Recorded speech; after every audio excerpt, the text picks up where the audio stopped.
One thing you don't realise when you are filming is, or I suppose as a script writer, you write a script and you don't take into consideration how the feel is of the country.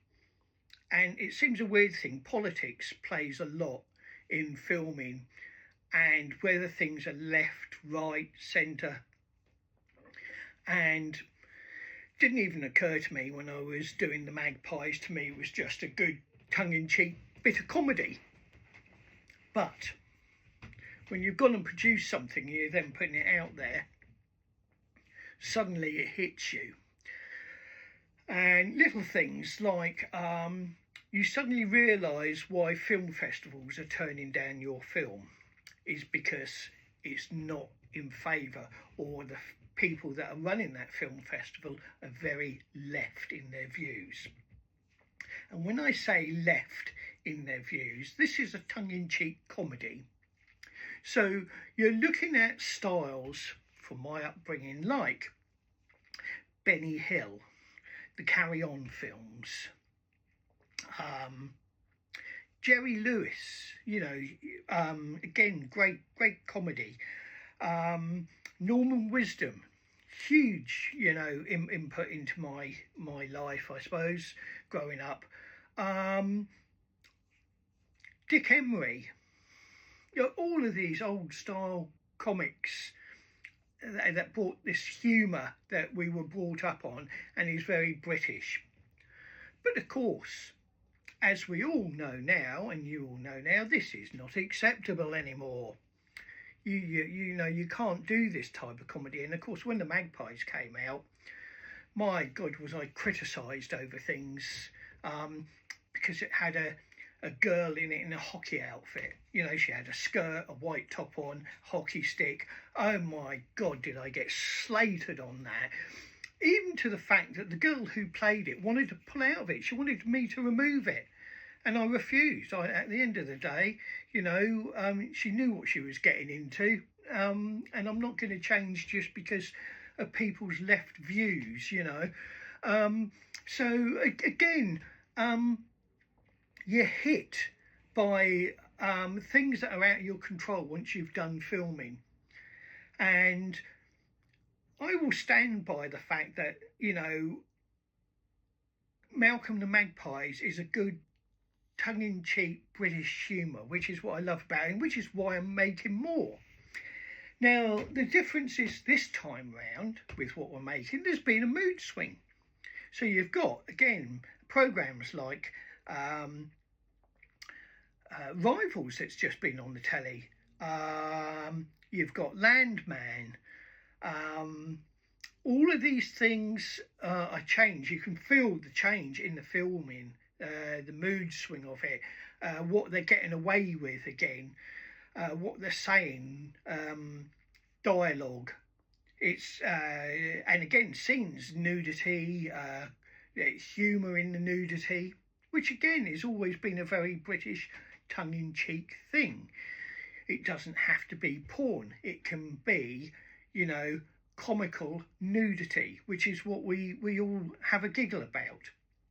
Now, on top of that, you've then got what's going on with the politics again, is things becoming more right again.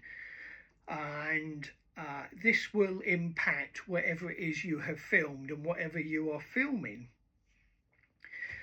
And it was the same with Tim, when I did Tim, is there's stuff in that was very popular with the LGBTQ bunch, but wasn't so popular with other mainstream things. So as an artist, a writer and a producer, you've got to be very aware about what you're filming at a particular time, your time scale of filming. So you've got to look at the end goal of when it's going to be released, as to whether that's going to be acceptable or not, because you're going to struggle and you don't want to have wasted your money on a struggle. You want it to go as smoothly as possible. Other things involved with the filming is, hiccups, wasted money, industry professionals. My biggest mistake in filming, especially with Tim, was listening to industry professionals, being guided, being told things. Actors that I've used telling me, oh, you've got to do it this way, you've got to be guided this way, you can't do this, you can't do that. Not good. It's not good. You start listening to these people. I've actually had one industry professional turn round and ask me, or tell me, that actually if I made him the main character, then he'll make sure that my comedy series gets made. But I'd have to ditch the people I'm using and make him the main character. I mean, do you do that? I don't. I've got morals, and I won't do it, and I didn't do it. And hey ho, I suppose I haven't got as far as what I should have done. But do you treat people like that? The industry is very, very cutthroat. You'll also have backstabbing. I've had scripts stolen. I've had other industry professionals copy my work and get away with it because they know that it costs too much to sue them. And all of this has to be taken into consideration when you're doing filming, what you're doing. I was recently, again, getting back to costings, I was recently at Orchard Lee, where they were filming, one day's filming, a day and a night scene for a TV series. And you would not believe the cast, the crew, security, it was the actual setup. I found out it cost, this is without any of the actors' fees and one thing and another, just the location was around £70,000 for that day. And you can't be doing this. We've got to go back old school. Years ago, with all the good, you listen to any of the actors talk, some mothers do have them, it ain't half hot, mum, only fools and horses. There's no budgets for these things. If you talk to all the people involved originally, there was none of these huge budgets, and yet just look how much fun it was, what the end result was like. You start spending £1 million, £1.5 million, £2 million, £3 million on productions, then it's just hard work getting it back, and it just whacks up everybody's expenses. So you have, in filming, you've got to try to make it as cheap as possible. Film as cheap as possible.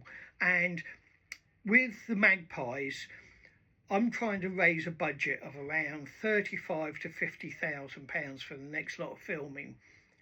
And for me, that's a sensible amount. You don't want to be filming any more than that. At £50,000, everybody can get their money back. Investors can get their money back. It become a real good profit of a film. But you're not going to get that if you start spending £1 million, £1.5 million. So I'll end that on this. I know it's not such a bright chat this time. It's not full of energy as such, but it's just some of those things that you have to look out for when you're doing filming. So I'll catch up with you again in clip number 5. Have a good day, folks.